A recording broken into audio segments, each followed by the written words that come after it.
Hi, I'm William Haubrich from William Haubrich Brass Studio. Today I'd like to talk to you about a great tool for learning jazz improvisation. It's in the form of a worksheet. Listening to jazz greats can be simultaneously inspiring and intimidating. How did they get there? Ever feel overwhelmed, snowed, or confused as how to approach jazz improvisation? How can you break up your improv practice into digestible chunks? Regardless of the vast array of books, vlogs, and play-alongs available, trying to acquire improv skills can be bewildering. Where to begin? What leads to what? And so on. For core playing, brass students have a number of books that guide the musician along a relatively clear sequential path from simple to complex. On the other hand, the path to improv proficiency seems full of infinite loops, unending paths, inaccessible corridors, and sky-high peaks. The "where am I and where do I go from here" is just not that clear-cut. Since there can't be one grand, all-encompassing jazz text that will take us all the way to greatness, we rely on what is often termed approaches. There are roughly 10 general approaches that I know of. On an average, a brass player has enough time and chops to pursue 3 to 5 approaches at any one period of time. Transcribing is one such approach, for instance, as is working with play-alongs and working on scales and chords. Another is a patterns-based approach. Within each approach, one develops tools to break things down, move things forward, and to delineate tangible progress. One such tool is the Root Sequences, a one-page worksheet for the patterns-based approach. It allows for tasks that are feasible within a practice session.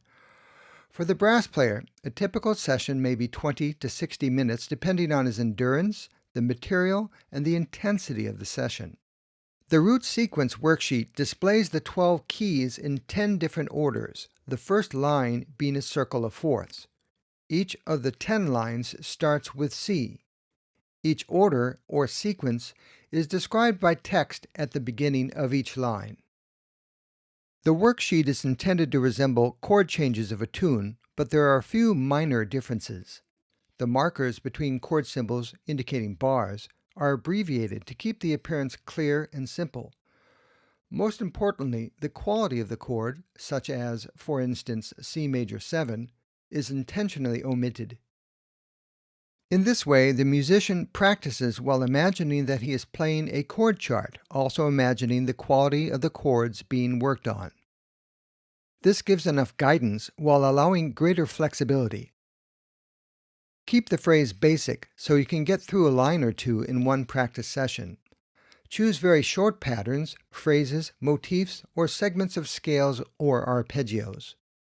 As you'll see in a moment, there will be ways to productively develop this into something more interesting and challenging.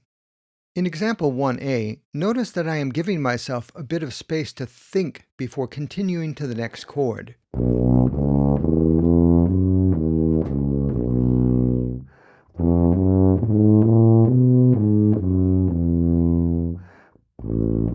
Depending on your ability and familiarity, this is a great way to start, as you avoid making many mistakes. Start slowly. Example 1B is similar, but I've linked 2 chords by a single note.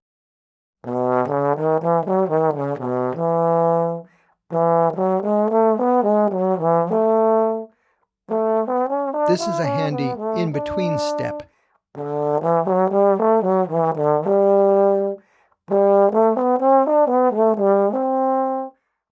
Example 1C flows from chord to chord.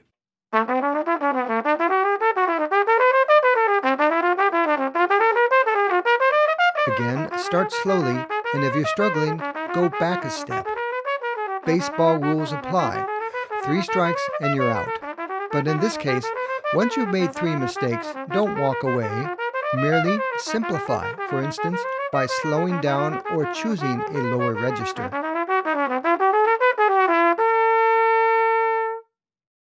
Example 1D uses the same phrase on the chromatic ascending line.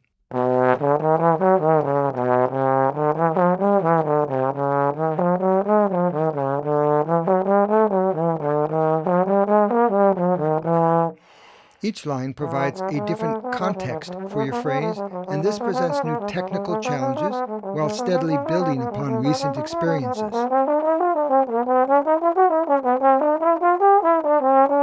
In this way, your phrase is more quickly and thoroughly integrated into your improv vocabulary, enabling you to use it unconsciously in a performance setting. A shorter phrase means less to transpose, but it also means that the chords cycle through more rapidly. Example 2a demonstrates the use of the worksheet for various instrumental techniques, in this case, the low range. Notice I am not attempting a steady tempo, but slow things down as the range becomes more challenging. My priority is to maintain good technique and a quality sound. You'll find tempo flexibility to be a useful easement when working through difficult registers or keys.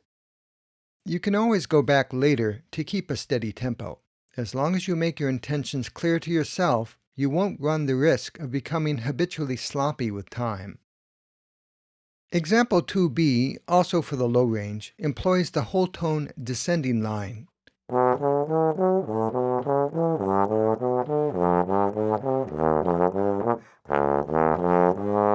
Notice halfway through at D flat, I return to the higher octave instead of continuing down.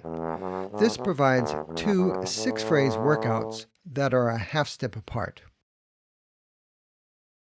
Example 2c uses the chromatic ascending line for high range.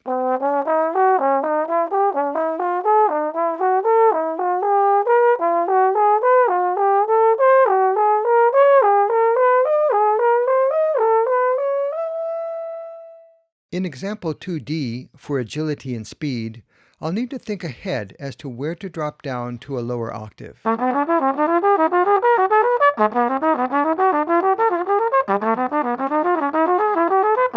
This is a leap of a major tenth. Agility is a major factor in improv, and brass musicians must make quite an effort to keep up with our sax-playing colleagues.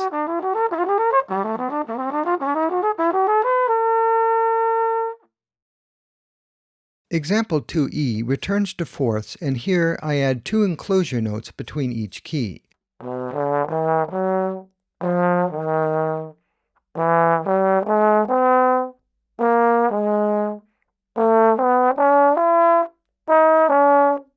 This rhythmically displaces each successive phrase by half the length of the phrase.